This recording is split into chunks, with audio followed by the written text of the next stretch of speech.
What's going on, everyone? It's time for another action film review. Today we're going to talk about the movie Greyhound. It was released July 10th, 2020. It was directed by Aaron Snyder, who did films like Get Low, Two Soldiers, and Popular. This had a budget of 30 or $20.3 million.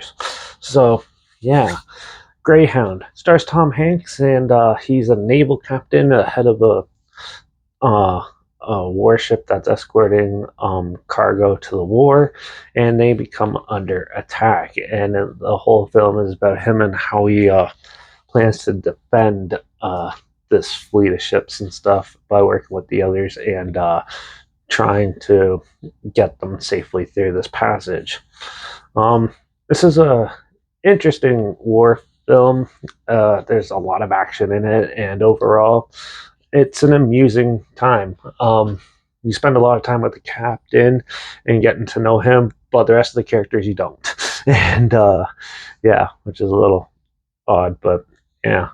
So this is a World War II film. First off, the special effects and stuff actually look pretty good in this. It's actually not too bad the way it's staged, and you're on the ocean with these guys for majority of the film, and it gets pretty violent. There's a lot of good action fight scenes and stuff. Even though the climax does get a little bland and stuff, it kind of just like fizzles out, and yeah, and nothing else really happens. But they try to make a good character with the captain by incorporating his love interest that he's always thinking about and stuff throughout the hard times and stuff. But overall, there's very little in this film. There's not much of a story. It's just like a huge action piece and a little bit of drama mixed in for no real reason, and to try to give it depth, even though it doesn't really work that way. And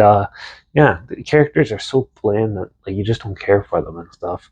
And overall, I thought the film was, besides it being a good action flick, it was nothing um extraordinary or anything like that. I'd say it's a good popcorn flick. Like the cinematography, the music, and even the acting in it, it's not too bad. And yeah, for the most part, I thought it was just a interesting little popcorn flick action film. So there's not much else really to say about it. It's pretty just basic, which is sad because that's what most movies are these days, basic. So, and this one just so happens to fall into that category as well. I'm gonna give Greyhound a 3 out of 5.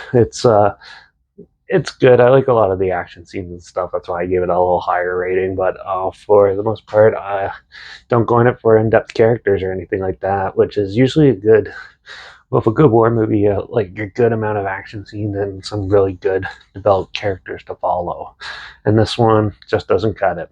So, yeah. If you want to check it out, I'm not sure where it's streaming. I'll link the trailer down below so you can check that out. Also, make sure you check out my Instagram. That's where I post clips of films I'm going to review in the future on my story. I usually put the film title in there and some history thing in there as well.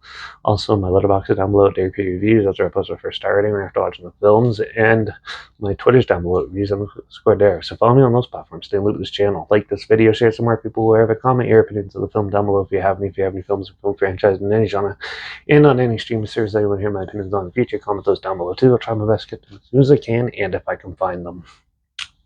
Make sure you subscribe. Hope you find something weird, obscure, and odd they probably never thought of checking out together. And also hear my opinions on popular films, some come out classic films, and reviews on other things as well. And don't forget to ring that bell because we're going to continue on with the Back to the Future films, Back to the Future Part 2 in the next review. So make sure you tune in for that. Watch out for those old Navy captains all stern and everything. And I guess I'll see you all in the next review. So until then, cheers.